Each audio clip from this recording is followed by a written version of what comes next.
Hello and welcome to another edition of the Week in Review. You're watching QTV. I'm your host Ade Darami, and as ever, I always have a special guest with me, and this week is no exception. And this week's guest is Omar Wali, journalist and broadcaster. Omar, welcome to the show. Thank you so much. Thank you for having me.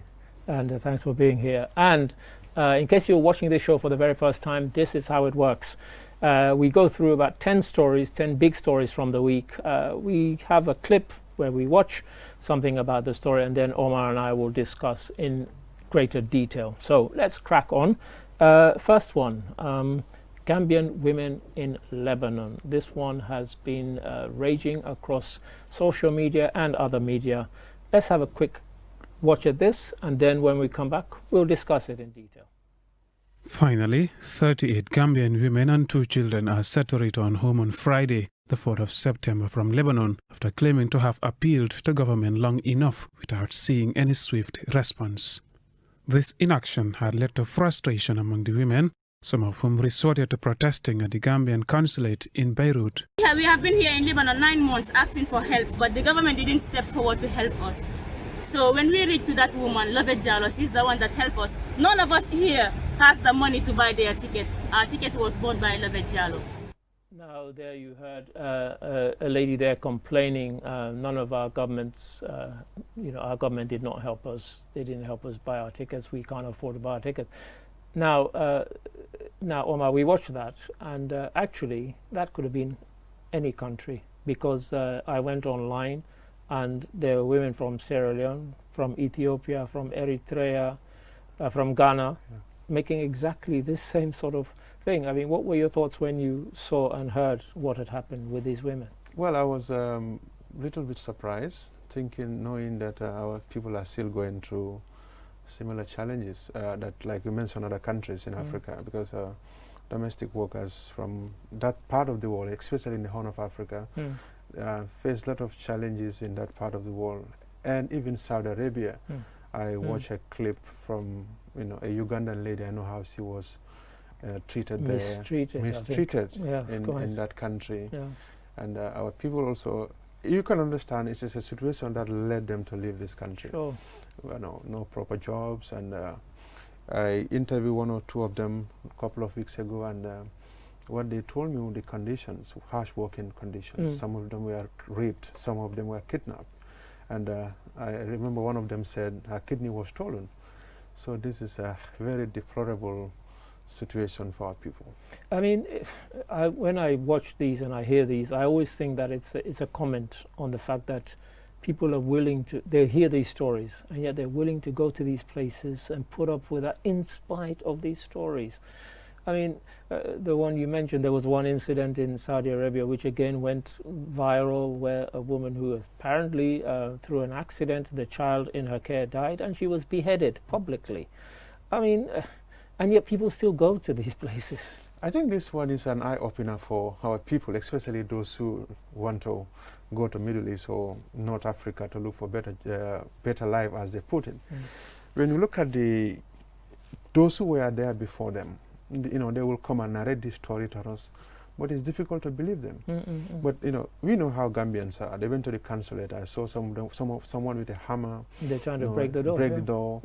And you can see the frustration in them. You can see what they have been through in that part of the world.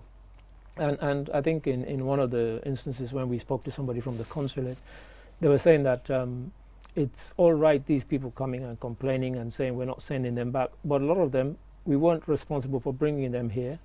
They weren't documented as having come through any proper channels.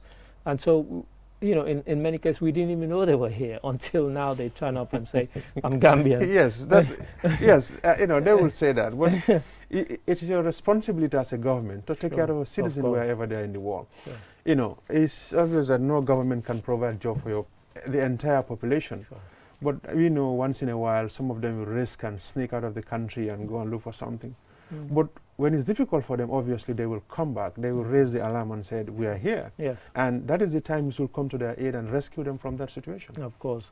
I mean, in the cases of the Sierra Leone ones, what they were saying was that there were a lot of them and that it was quite costly. But in your opinion, is this the sort of thing where government should find the money to rescue their citizens from these sorts of instances? You know, air traveling can be a bit tricky, especially at this time of Corona. You know, air tickets are expensive, but despite that, the lives of your citizens are very important. Indeed. So, you know, there are main ways and means that you can, you know, do to make sure that these people are brought back to the country. So no matter how expensive it is, I think it's supposed to be the top priority to make sure that these people are back home. Sure. You unite with their families and try to put their lives back together and see what they can do now that they have seen the other part of the world. And they will be like, okay, the job I'm doing there, why not I do it here with no harsh working conditions, Sure. with respect, and I'll be able to go from my workplace to my house without somebody kidnapping me or abusing me. Sure. Thanks for that. Thanks for that, Omar. And as Omar says there, come and do that job here and get the kind of respect and dignity that you're hardly likely to get in these other places. Money really is no substitute for self-respect and dignity. So let's hope that this is a lesson, and somehow I suspect we might be hearing something like this again and again and again. But on to our next story. Now, since coming to the Gambia, I hear stories about electricity woes and water problems. Here's one which really should not happen. What am I talking about? Have a look at this clip and you'll see exactly what I mean.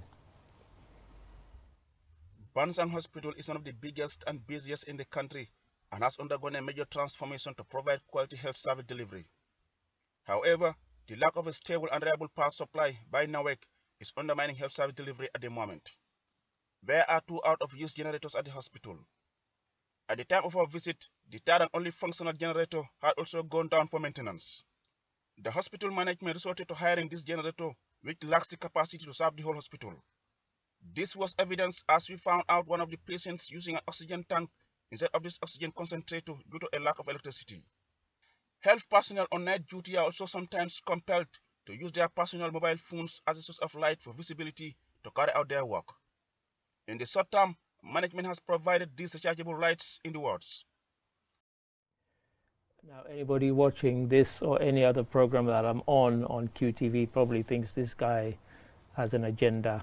He's always going on about problems that exist. But we're talking about a hospital here, Omar, and we're talking there about people having to use their mobile phones to provide light in a hospital out of conditioned generators. And, you know, I'm always staggered when, you know, I see a ministry get a fleet of vehicles. I always think, why don't they divert the money from those fleet of vehicles to, you know, things like hospitals that are generator? I mean, what are your thoughts on that?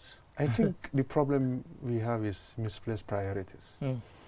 Well, you know, they will spend millions on cars that are not relevant. Electricity, water, these are things we should have in our hospital. There shouldn't be luxuries. Almost 50 years post-independence, we are still struggling to have electricity, especially in our hospital. So which means if somebody needs oxygen, how are they going to survive? No fan, no air conditioner, nothing absolutely. So you are even putting those in sick bed, they are life in danger. That's what I can put it, because no government will tell us we don't have money. Even if you have to go and borrow money, you must provide electricity for the hospital. This is in CRR. People from Basse, when they move them from Basse Hospital to bring them to Bansang. So if Bansang is having this trouble, so where are we heading to? You look at thousands of people depend entirely on this hospital. It's a shame that they're talking about renting a generator for a hospital. Yeah, quite. We have places here that do not run out of electricity. So this is supposed to be a priority for government. They have to have a standby generator, to have an electricity supply. You know, we don't need to rely entirely on this NAWEC or so. You can have other options. You can have a generator for this hospital. You can have solar and so on. Yeah. There is no excuse for that, to be honest. I mean, I've said many times and almost repetitively on this program about how COVID has exposed us. I mean, what we're seeing there is nothing to do with COVID, but what it's done is it's thrown a light onto things like the poor resources that we've actually given to things like health centers and hospitals. Do you get a sense that this is about to change, is likely to change? Have we been embarrassed into finally doing something about it? Honestly, like you said, COVID has exposed a lot. But I'm sure the hospital authorities are aware of these things. Sometimes it's good, that's why we have whistleblowers at times. But at times you have to make noise, or from a credible media like QTV or others that come with this story, for authorities to take this seriously. Because these problems will not even go beyond a day or two. Sure. People's lives are at risk. So the fact that electricity is having trouble, the generator is having problem, obviously should tell people, the authorities, this is it and you must fix this thing now. Sure. Yeah. Well, thank you, Omar. And to the authorities, we hope you're listening. Really, health is something that there should be no compromise on, and certainly electricity in a hospital should not be a problem at all. Now on to something that again is very close to my heart. It's to do with education, but slightly different to what you might imagine. Have a look at this clip, and when we come back, again, we'll delve into the story. The administrative building is where most of the school's activities are carried out. On that fateful Tuesday morning, a fire engulfed the building, burning all school records from 1975 to September 2019. The school principal, Paul L.F. Mendy, said this gesture has come at just the right time, when the school needs support to refurbish the building. Mendy added that the locally made furniture, which are of great quality, is fully sponsored by the ex-students to show gratitude and appreciation to their alma mater. Now, I chose this for entirely selfish reasons. Yes, it's to do with the school. Education is something I'm always banging on about. But also, Omar, what I liked was the fact that the ex-pupils are the ones who've come to the school's rescue. They've not said, oh, let's wait for government to do it. They've stepped in. Do you see more of this happening in the future? Yes, before coming to that, my disappointment has to do with somebody who sat for an exam in this school 10, 20 years ago. So if he or she want to get his results, so how are they going to get it? From 1975 to 2019, all burnt. So which means our schools, they should be thinking of how to go digital and save some of these things online. I was going to come to that, yeah, but you're right. Yeah, we will come to that. But I think this is a good thing by the ex-students of the school, trying to help them, because I've seen how generous some of them have been towards the school. And there is this saying that the government cannot do it all. This is a mantra now in the Gambia. It is. But the fact that these ex-students came and put thousands of dollars together to fix the school bag, it's a goodwill gesture. Because when I saw the clip, actually, I realized that the school was founded in 1975. So effectively, the results that are wiped out are from its founding. Yeah. And as you rightly say, the thing that horrified me was when they said that meant that they were all gone. Yeah. Because you thought, well, why had they not digitalized these, records in order? And I guess it's a lesson, and that's one of the reasons why I chose it. And I said slightly different when we're talking about education, was about that very point that you raised, actually, in that perhaps this is a lesson for other schools, that if you have records that are not digitized, perhaps now is the time to do that, because 2020 2020 we are in a digital world now. I think schools will also be thinking not only secondary school and high schools, even universities, because you don't know what's going to happen next day. Right. At the university, you go and get the portals, you put your math number, and you get your results back. Yeah. So it's the same thing that we expect to avoid such things in future. But even there was a ministry that caught fire not long ago in Banjul. Sure. They lost hundreds, if not thousands, of documents. Yeah. How are they going to retrieve those ones? Yeah. Why do we still use this thing? Number one, you're even posing a threat to the environment. When we have computers, we have archives where you can keep these things there, and to protect the environment and also save money, because you spend so much money on these papers. That's right. I mean, it's quite remarkable. So, to the authorities and to those who are in charge, I think what happened with that school has to be a lesson. If you think about it, from 1975 to 2019, all those records are gone.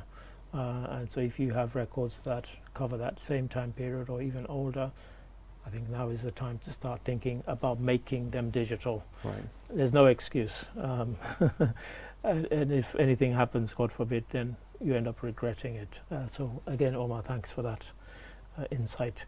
Now, I mentioned earlier about electricity and water, and NAWEC officials recently went on a kind of mini tour. What sort of mini tour? Watch this clip and you'll know all about it. But if this project comes in, we'll really narrow that gap.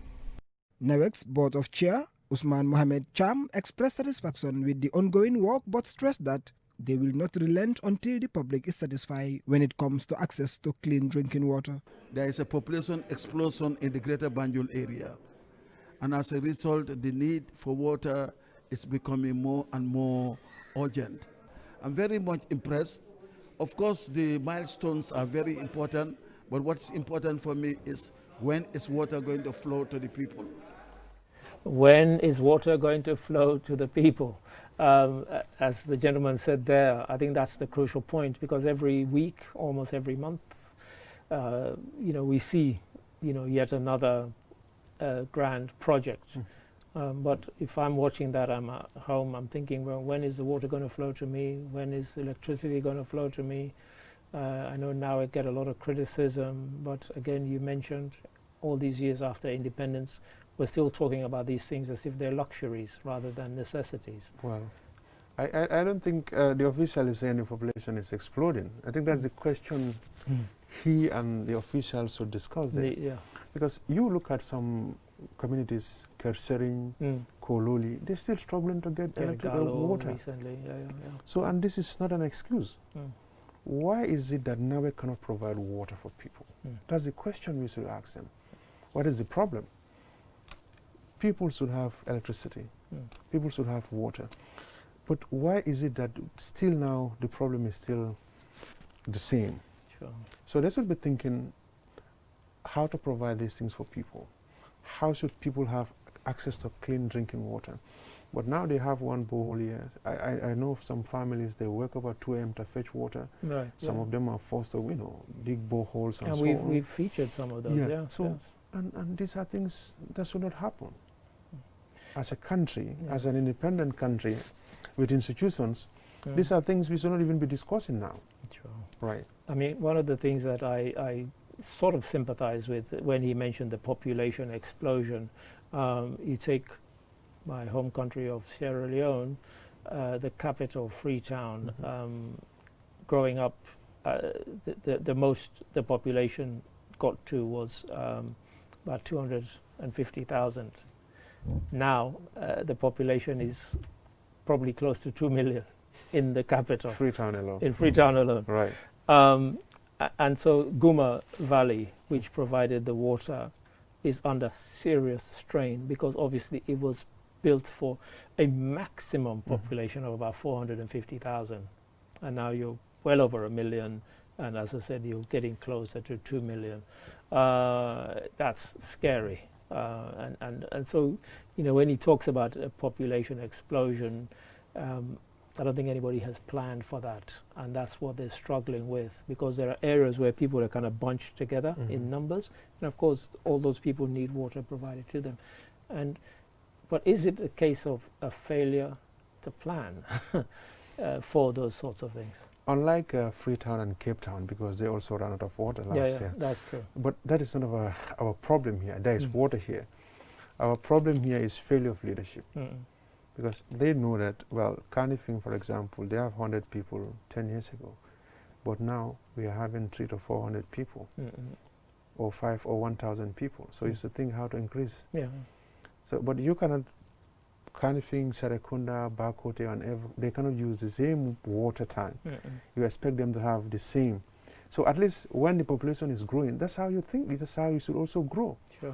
But, you know, quite often we always hear these officials complaining, but they don't come with solutions. They always complain. Yes, the population is growing, but you know that the population is growing, so what are you doing about that population to have water? Right. So these are the things they should solve instead of, you know, all the time issuing problems without coming with solutions. Sure. Because a country cannot go without water. Absolutely, it's a vital part of any country. So once again, Omar, thank you for that. Country cannot grow without water. I think that's brilliantly stated. We'll take a quick commercial break, and when we come back, we'll look at a very ambitious project by the Mayoress of Banjul. Don't go away, join us after this quick break.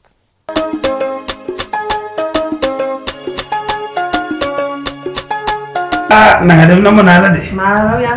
waa Fatima. waaw. kii laa fi ñëwoon ngénte. moom la. waa Fatima yow lan mooy sa secret. ci lan. damaa gis yow daal ak dëgg yàlla sa xale moom dafay rafet macha allah. du dara du dul afresco. afresco. waaw lii mooy afresco. lekki xale la. serelak la mboq lañ ko liggéeyee. sa doom su koy lekk dina healthy dina sawar 100% vitamine la am. afresco. bépp ma ko soxlaa fan laa ko mën a amee. yomb na bépp bitig boo dem marché wala supermarket mu fa wala nga daagu ba Barthès Serekunda nga jëndee ko fa mun ngaa dem tamit seen maakaan bu mag ba fële sa Banjul Liman Street di nga am afresco. mun nga leen call si 777 2398 wala 223 5801 wala 739 3301. afresco mooy lekki xale bi gën.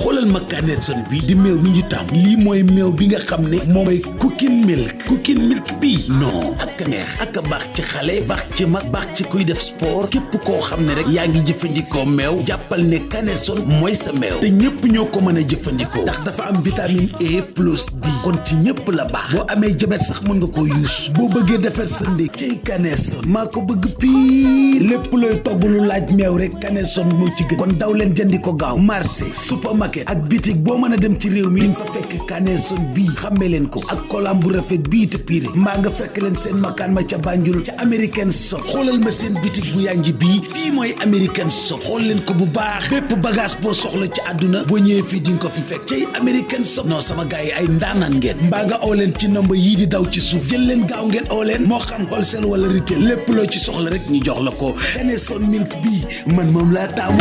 ci nu ne lay feeñee mbëggeel ci nu ne lay feeñee.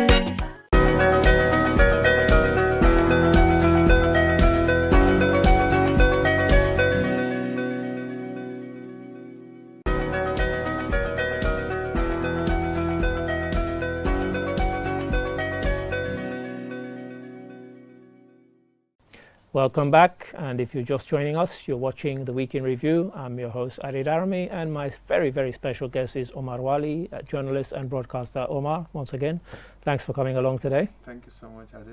And thanks for your insight so far. And now, I mentioned before the break that we were going to be looking at a story which is a very ambitious one, and this was to do with the Mayoress of Banjul. Won't spoil it for you. Watch this clip and you know exactly what this ambitious project is that I'm talking about. I am here to tell you that people came out in their numbers to solidarity, not only for the mayor, but for the people of the Gambia, because these masks are not only going to benefit the people of Banjul, but the whole Gambia by extension. Ladies and gentlemen. Now there you heard the Mayoress of Banjul, Rohi Malik Low, talking about the fact that when she mentioned that she wanted to get 100,000 masks, people went, no chance. But there we were talking about they've received in one go 34,000 masks. She wanted to do it in 60 days. Ambitious or over-ambitious or a good thing? I think it's a good thing. What the mayor did, the mayor of Banjul is campaigning. If the mayor of KMC also did similar thing, and some of the lawmakers with the governors in the regions and the chairmans of area councils, the whole country will have a face mask, because this is something some can afford it, but others cannot afford it. You still see people walking on the streets without face mask. So, well, she said the whole country. What I would suggest, if you have your first 50,000, why not? I've been thinking about this. Why not you have somebody at Denton Bridge? Quite. When the van is entering Banjul, those who without face mask, give it to them. Quite. And the ferry also, people are coming into Banjul. You can also, at least give it to someone, because this is an ongoing thing. When we have 100,000 from her, another mayor is coming with another 100,000, another chairman, the whole country will have a face mask. Yeah. So I think it's a good thing. I agree with you, and somebody had contacted us from URR, and in fact they wanted us to go and film them launching the fact that they were going to be at some point giving out 5,000 face masks. And we said, yes, that sounds really good, but why don't you actually go out on the streets and give it them. And give them, and we can film that. Right. Yeah, that's the most important thing. Well, but you can see again, some people want to be in the media. I've seen quite some, people, they, produce these ones and they are giving it out for free without even the media. It's a good thing, because it will encourage other people too. But if you have 100 or 200, you have neighbors, you have,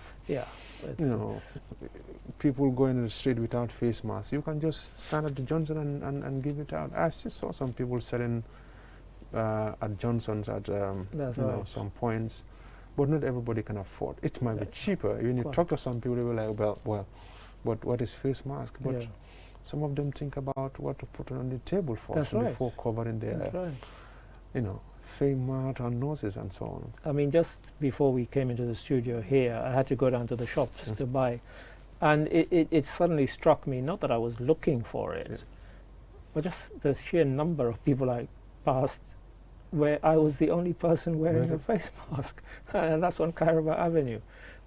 As you said, some people can't afford it, and so for them that's not their first priority. It's about putting food on their table. Yeah. So because for me, I don't think everybody knows now this is not a baby play. It's something that exists, it's in the country. Sure.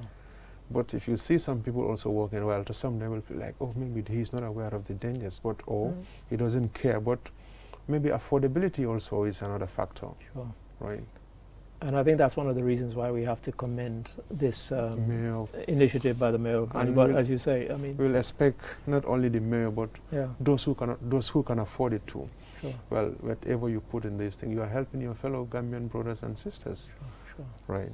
Okay. So let's hope that others take up the slack and make sure that, as she said there, that every Gambian ends up being able to get a face mask, because we're trying to make sure that we keep ourselves safe and we keep others safe.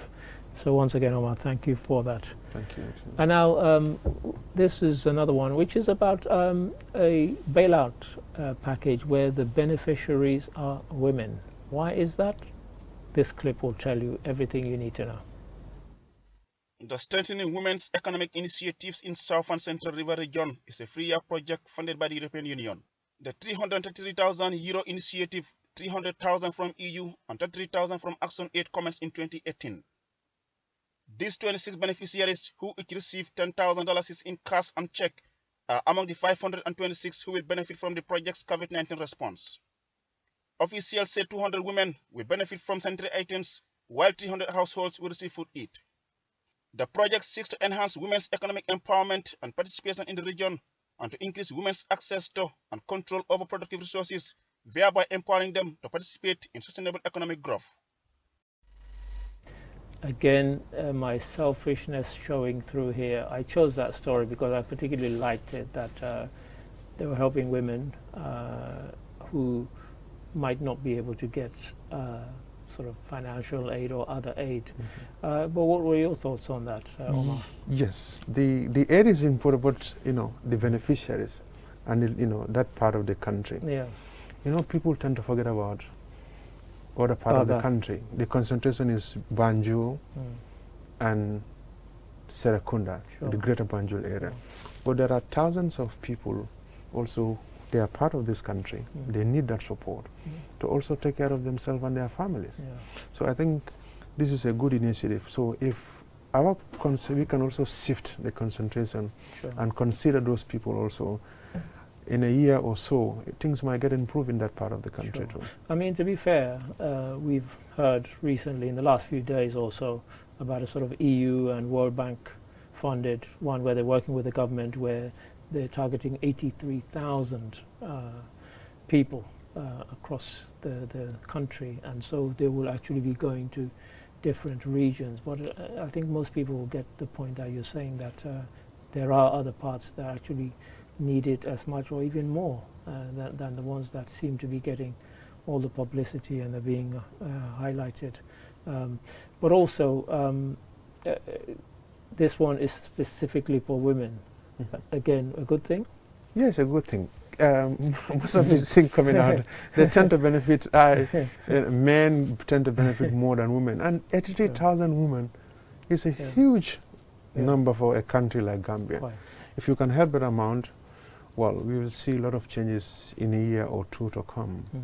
So, you know, like you say, when you empower a woman, you empower the whole, whether it's a community or the whole village or so. So, because these are the people who are there for, you know, their mothers, their wives, and they take care of so many things, especially in these difficult moments. So empowering them will really, really, it's like a leapfrogging. They will move to another level. Sure. So I think we're both agreed. It's a very good thing, and we want to see more of it, really, is what we're saying in essence. And now on to a completely different story, but one, though it's international, does have some resonance here with the Gambia. Why? This clip will tell you exactly why.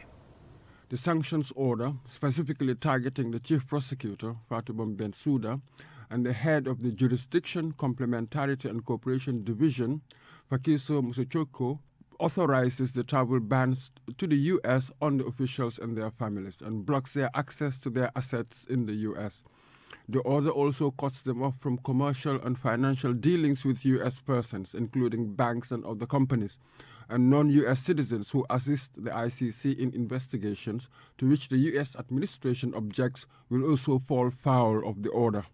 According to Human Rights Watch, President Trump's executive order was designed not only to intimidate ICC officials, but also to dampen broader cooperation with the ICC. Now there you heard in unequivocal terms about these sanctions, unprecedented for any country, but we've always believed and known that actually the United States of America plays by its own rules. We like to pretend that there are international rules that govern everybody and anybody, but that's not the case, is it really? Well, I think what Donald Trump is doing is to obstruct justice here. Yeah. And although the U.S. is not a signatory to the ICC, but ICC is investigating crimes committed in Afghanistan and other parts of the world. Sure. And coming to slap these ICC officials with sanctions is going to discourage other African countries. We realize the Gambia pulled out of ICC. When you talk to most Africans, when Moreno Ocampo was the chief prosecutor, well, they'll be like, this is mainly set up to targeting target Africans. Yes. But when you look at ICC, it's an organization set to defend the right of victims of bad leadership. Right. And you are fighting a war outside America, and you violated human rights. And these are the same people who are the world policeman. Is now telling us, no, you cannot prosecute our people. Well, they might have their judicial systems, but the ICC has a right to jurisdiction to prosecute these people too. Absolutely. And one of the things that is quite ironic is that America wants to tell us that actually they are good enough and brave enough to actually police not just the world but their own people when there are misdemeanors. But we did a piece on this on QTV some weeks ago when this was first announced, and we mentioned the My Lai massacre from the 1960s in Vietnam War, where a Lieutenant Calley actually killed several people in a village. I mean, all he got was a slap on the wrist, effectively. I mean, it was quite brutal, and all he got was effectively house arrest. And that was only for about 6 months when there'd been all this noise, there'd been worldwide condemnation of what he had done. Now, if that is an example of America disciplining its troops, surely the rest of the world can have no confidence that they will actually do it in a proper way. At all. Charles Taylor is at Belmarsh prison for wars crimes in Sierra Leone and so on. Quite. Laurent Gbagbo also and so on, the former warlord in Congo, Bosco Ntaganda. You understand they extradited Dominic Ongwen and others. So all African leaders might also say, well, America is doing this, so it makes no sense. But because, like Kofi Annan said, it is impunity on individuals who are on trial at the ICC, not Africans. So Trump should put that, at the back of his mind that, come on, let them do their work and see what is going to happen next. But what's interesting about this is that since the Americans announced it, Boris Johnson, British Prime Minister, has said it's regrettable, and that's about as strong as he has gone, whilst France and Germany have been much stronger and have gone so far as to say United States should actually strike it off, and it's because it's completely, unheard of for something like this to be done to prosecutor of an international criminal court. Exactly. Even the European Union also is, again, what do you expect from Boris Johnson and Donald Trump? That's the only thing he's going to say. Regrettable. Yeah. But these are the people who tend to correct our systems, but when they themselves have rotten systems. Well, this is it. They're not setting an example. What examples are they setting now for? Quite. Because ICC is investigating Korea as well, Colombia and the FARC rebels and so on. And America is struggling to deal with those people, the drug lords and so on. So in other way around, they are shooting themselves on their own foot, they don't know. Because things that they might not be able to do, ICC might help them to do that. And we just heard in Alex Saab, who was a businessman from Colombia, who was meant to be linked to the Venezuelan regime, arrested in Cape Verde. Again, the warrant that was supposedly issued by America actually seems to have been issued after he was arrested. And yet nobody's paying attention to that. Because how can you arrest somebody on a warrant that hadn't even been written at the time the person was arrested? And yet, I guess because it's America, they'll get away with it. That's it, because I don't know whether Cape Verde even have right to extradite. And they've said they're going to extradite him. Because I understand the man was refueling in He was refueling. And they came and arrested him there. That's right. So the same thing they did to Bubu Nachuro and others in the coast around. So they will come and grab our people and take them there. Well, that's right. But they protecting their own people. Well, this is it. So it's definitely a case of one rule for others and a different one, and a different set of rules for if Trump is behaving this way, I think our leaders will also consider their own decision, because even in Sudan they're thinking of extraditing Omar al-Bashir. Yes, quite. So if you keep on extraditing your people, what example are you setting that you don't have a proper system to prosecute your people? That's exactly it. When al-Bashir has been behind bars for a very long time now. Yeah, quite. The same law that you apply to other people is the same law. Why not you prosecute him in the whole where the crimes were allegedly committed, then take him to a different jurisdiction? Yeah, quite. I think this one it won't go away anytime soon. And it's now time for another quick commercial break. And when we come back, we'll be dealing with 3 more stories. The first of which is about the farming community in the Upper River region. So join us after this quick commercial break.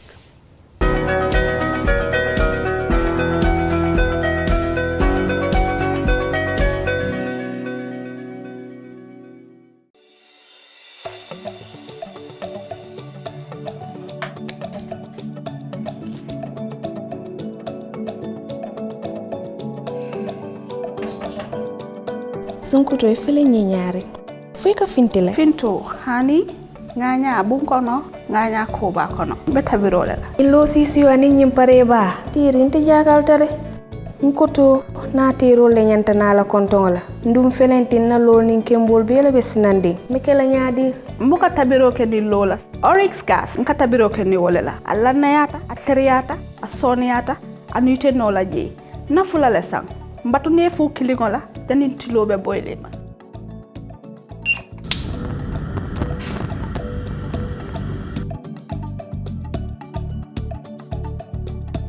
Oryx gas anin tol fofow.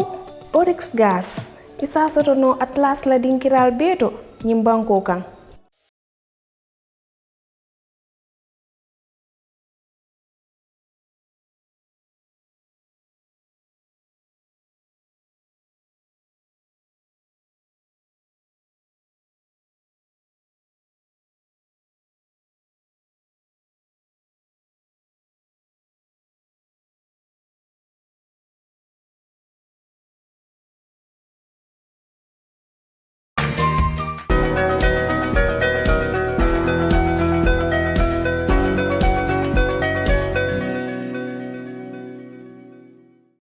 Welcome back after that quick break, and if you're just joining us for whatever reason, I won't ask. Welcome to the show. It's called The Week in Review, and I'm Adi Darami, and my guest is Omar Wali, journalist and broadcaster. And we've been going through 7 stories so far, and we've got 3 more to go through. So let's crack on. I said the next one will be about farming community in Upper River region. We'll look at some of the difficulties that they're facing. Have a look at this. This was the former rice field of Yaya Jammeh. We come here to cultivate rice because we feel it is important for us to cultivate rice and sustain our families. But the constraint that we have in this rice field, we have been given herbicides, but we don't have the technical know-how to go ahead to spread the herbicide, and this has hampered the development of our rice production. Rice production is very important because it will support us and support our family, and it will also help in the drive of food insecurity in this country.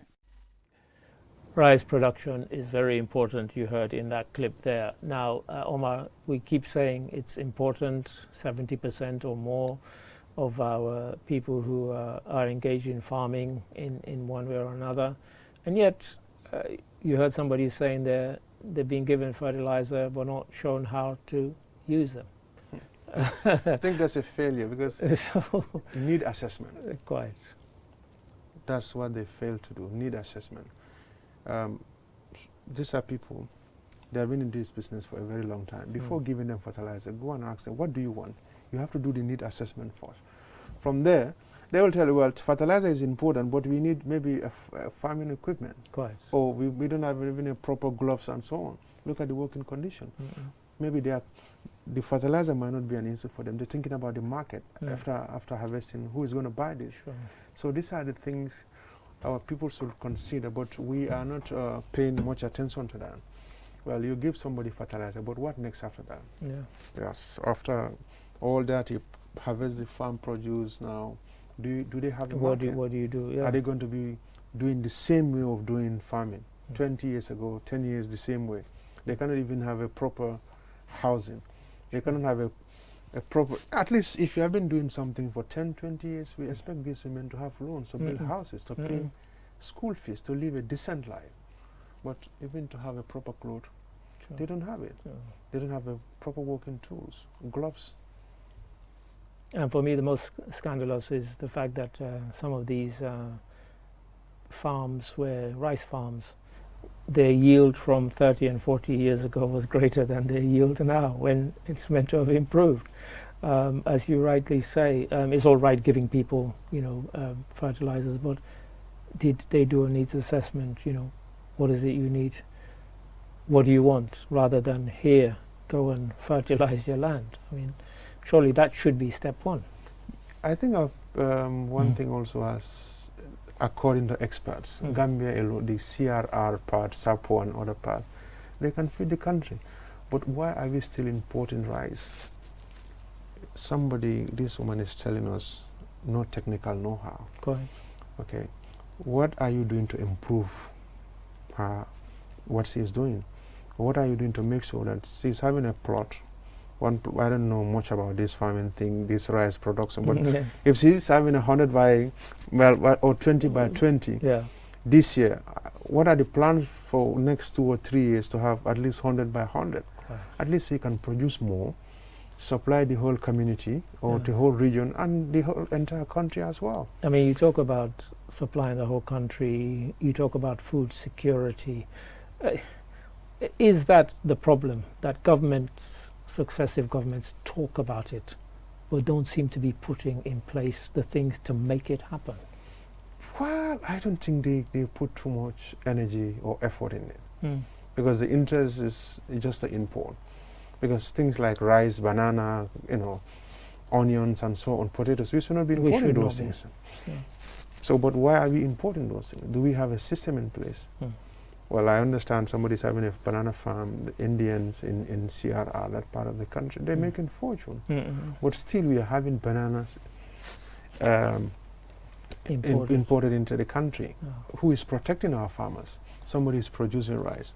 Well, it is not enough, but what are you doing to make sure that she produce more? Sure. And if she produce more, who is protecting her to make sure that we don't import rice? So these are the things that leadership and those responsible should be thinking to make sure these are also farmers who don't only produce for what they eat, but at least sell what they produce and make a decent living out of it. So there we have it. They sell to make a living out of it, but how can they do this, and how can it be done productively, and how can it be planned properly so that everybody benefits from it? So again, Omar, thank you for that. Now the next one was one which it was greeted with joy in some circles, but then questions were raised in other circles. What am I talking about? Watch this clip. The 2019 Gambia's contingent would have returned earlier after the end of their one-year mandate, but the United Nations resolution extended it in the wake of the coronavirus pandemic and its restrictions. It was a successful mission for these soldiers who are filled with pride for their service and legacy in Darfur. The commander of this batch told us that due to the significant role of Gambia's contingent, our soldiers have attracted admiration from officials of UNAMID, and that this contributed to their retention at the mission up to this time. Now, soldiers returning from Darfur, a little bit late because of COVID-19. But Omar, I mentioned the fact that the people, obviously family members and others, were quite pleased to see them. But it was quite interesting because sort of debate seems to have been broken out both in sort of the print media and online about whether or not, rather than sending the next deployment, each deployment has to be sanctioned by the National Assembly. I mean, what are your thoughts on that? Well, I don't even think that's, well, National Assembly is sanctioning, but look at our country's security now. Yeah. We have foreign forces. So why are you taking our troops for whether it's peacekeeping or peace enforcement in other parts of the world? Jammeh refused to go, other forces came in to stabilize the country. 3-4 years on, our country's security is in the hands of foreign forces. Not bad. But what are you doing to make sure that our people are in charge now? Sure. I think by now there's supposed to be a transition. Well, who is protecting the president? Senegalese are there. No offense, we don't have a problem with that. But what are you doing so that when the Senegalese leave this country, our people can take up that responsibility? When Ghanaians somewhere, Nigerians are somewhere, we don't have any problem with them. But are you doing that transition? Do you have that relation with the military? Sure. Are you demoralizing our military? Are you, are you making them to be redundant?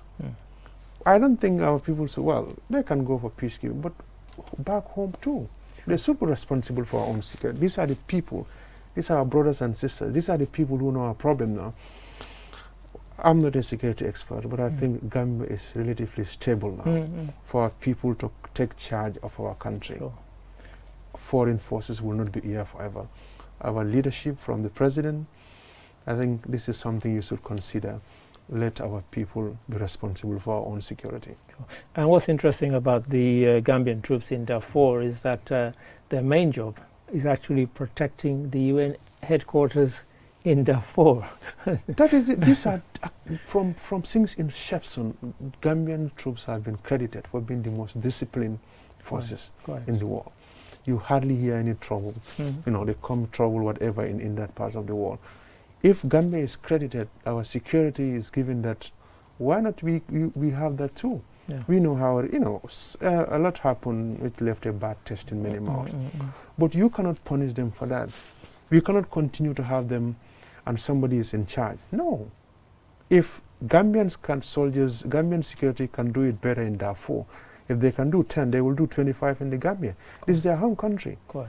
So we want to see our people in charge of our country. That's the most important thing. They cannot continue to be like this. Okay. So it's not about the National Assembly sanctioning. Well, or not National sanctioning. Assembly. it's about not sending them there, but actually getting them to do the job here. Getting the job here, improve their life, and so on. Well, we know when they travel, they get some and so on, but that's once in a while. What are you doing to make sure that to make this also a very lucrative profession? Sure. Because most people don't want to go there, but these are the people protecting us. And I always tell my colleagues, somebody will be in this service for 10 years, but they cannot even buy a house for themselves. And somebody who serves his country with dedication should get a reward at the end of the day. We expect him. We are not telling you go and give them millions, but let them have a decent earning. They can send their kids to the best schools. They can live in a decent house. They can drive cars. They can also buy their own houses and be like any other person. But you cannot have that gap between them and other people. I think it's unfair. So there's some, thanks for that, some food for thought there, Omar. And now on to our final story of today. And this is about a spat between two near neighbors in West Africa. They're not actually neighbors at all, they're near neighbors. There are some countries in between Ghana and Nigeria. Have a look at this. Amidst strained diplomatic ties in recent months, trade tensions and the demolition of the Nigerian diplomatic building in Accra. Speaking to journalists, Femi Bajabiamila said the main reason for his visit is to engage his Ghanaian counterpart on issues affecting Nigerians in Ghana. Recently, pictures emerged online showing law enforcement officers in Ghana allegedly closing shops belonging to Nigerians. Last month, Nigeria's Information Minister, Lai Mohammed, accused Ghana of deporting Nigerians and closing shops owned by Nigerian citizens. In response, Ghana's Information Minister, Kojo Nkrumah, denied the accusations, clarifying that the shops closed belonged to foreigners whose documentations were not in order. Now, these two countries always seem to be going through a cycle of this every 10, 15, 20 years, whatever the case may be. I mean, we're laughing, but it's not funny, is it, really? So this time they're not fighting over jollof rice? Not jollof rice. That one will run forever. But this time it's about commerce and the economy, and they're saying that the shops that were closed didn't have proper papers and so on, even though to defend them, some of the Nigerians then came out and brought out their papers saying, look, I pay my taxes, everything is in order, I should not have been closed. I mean, what do you think is behind it, really? I was listening to Focus on Africa, and they were like, the Nigerians are raising like $1 million, for them to start a business in it. But these are petty traders. They can't afford that. There's no way. You think if I have $1 million in Gambia, I will go to Nigeria? No, I will invest here. Well, I don't know what is the problem between Nigeria and Ghana, but I can see they're not even so generous to some African countries. Sure. Nigerians are all over the world. Yeah. But, the Ghana must go crisis. I was going to mention that, but yeah, I'm glad you did. So that was one thing. So, and these are, Nigeria is the most populous country in Africa. Their citizens are all over. The restrictions they put in place, if other African countries also put in place, of course they will go back. Yeah, sure. Because how many Nigerians can afford $1 million That's right. to start investing in any part of the world? You have that amount of money, you're not going anywhere. But, it's like this is common with Nigeria and South Africans. They're xenophobic at times. I have to put it this way. You talk to South Africans, they will say, foreigners are taking our jobs. But actually, foreigners are not taking your jobs. They're creating their own. Exactly. They always go after Somalis, Zimbabweans, and other Mozambicans and so on. I think it's unfair to the African brothers. If you are calling for unity, you're calling for, that Pan-Africanism and all this, whatever you call them, and yet you don't want you deny other Africans access. Within your own country, yeah. I mean, it's true, because it's something that I've been debating with people online who were talking about African unity, and I said, until we can get rid of things like this, then this is just a fantasy. It's just a pipe dream, surely. It's obviously, of course it is, because you cannot tell us, okay, let's unite, let's do this, and you are telling your next door neighbor, you're closing this up and asking the person to leave. And some of these restrictions are not imposed on Nigerians in other parts of the world. They come, you go, even in Gambia here, they have stores and so on. Nobody bothers them. But if you treat a fellow African like this, what do you expect? And you know, when we had the whole ECOWAS thing, it was meant to make people from the ECOWAS region be able to go to all the countries in the region, set up businesses and trade on almost identical terms to somebody who was an indigene. You weren't meant to be treated differently. That was the theory. But we're miles away from that, aren't we? Well, I think we're just good at crafting these things, but we don't respect them. Yeah. Look at Gambia and Senegal. The same problem. Our only neighbor is quite border closures, and you want to take goods, there's a problem. They bring goods here. I've actually banned my people from ever mentioning in my ear, in my hearing, that we're the same people, Gambians. No. I don't want to hear it. We are two different countries. Yeah, yeah. Well, we may speak the same language, but it's obvious. You live in East Africa, you speak Swahili in Kenya and Rwanda and so on. So completely different. A separate country. But because sometimes you tend to wonder, what is our leaders doing in this AU summit and ECOWAS? Well, they will go and say, okay, we want free movement of people, goods and people. They write lots of beautiful protocols. Yeah, but when you want to cross the next country, it's a problem. What is wrong? Oh. Well, if I'm a head of state or I'm an advisor and head of state in Africa, I will even discourage them to attend this General Assembly in New York. But I mean, you've mentioned, I think, quite a crucial point there, which is about the fact that the African Union and others, we talk about sort of dismantling borders, and yet we know that lots and lots of protocols have been signed at the AU, and then you've even got the sub-regional ones. You've got ECOWAS, you've got the one for Southern Africa, you've got for Eastern Africa, etc., etc. Lots of beautiful protocols. You can read them online, but the reality is so far away from the everyday experience of ordinary people. Surely, is it time we stopped the talking and started the doing? I think that's long overdue. We're supposed to start the doing, because when you are at these border points, or you have discussion with some of these people doing business within Gambia and Senegal, they will tell you the frustration. Getting goods into Senegal is always a problem, but if you want to take something from Senegal to Gambia, well, it's as easy as drinking water. Yeah. So what is the problem? Who is there for us? What are you telling those people at the borders?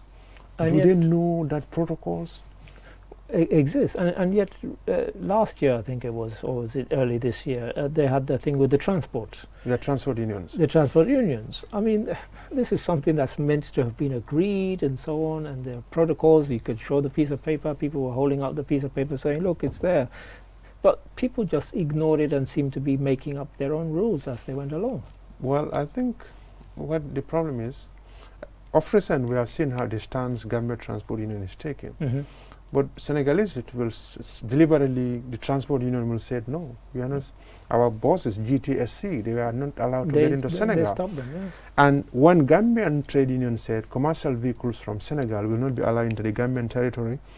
The leadership called and said, no, sometimes you have to allow them to deal with each other first, then leadership can come.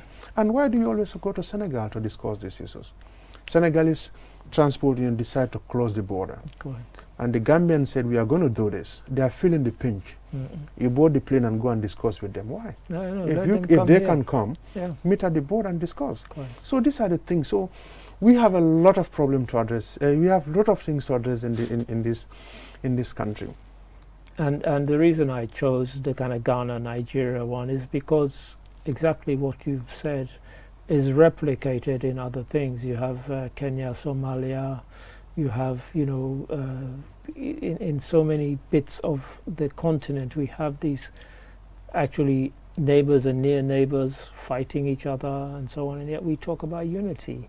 I mean, when will the talking stop, as I said, and the doing start?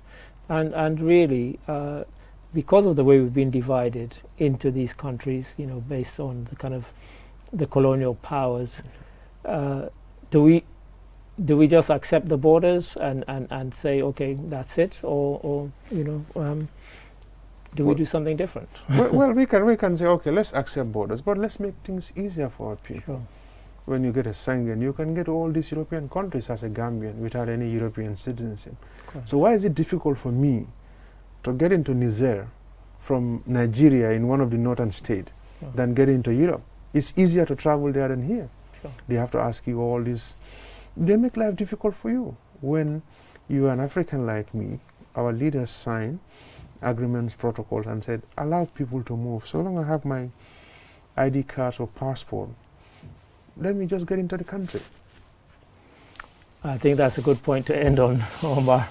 And we started this particular discussion with Ghana, Nigeria, but I think we have to, and we did address other wider things. So in closing, I'd just like to say thank you, Omar, for joining us this week. And it's been really enjoyable. Thank you. Thank you so much. Thank you for having me. Thanks. And to the viewers, thank you for watching, and join us again next week for another edition of The Week in Review, and I'll try and get a mask that doesn't keep slipping. Thanks for watching.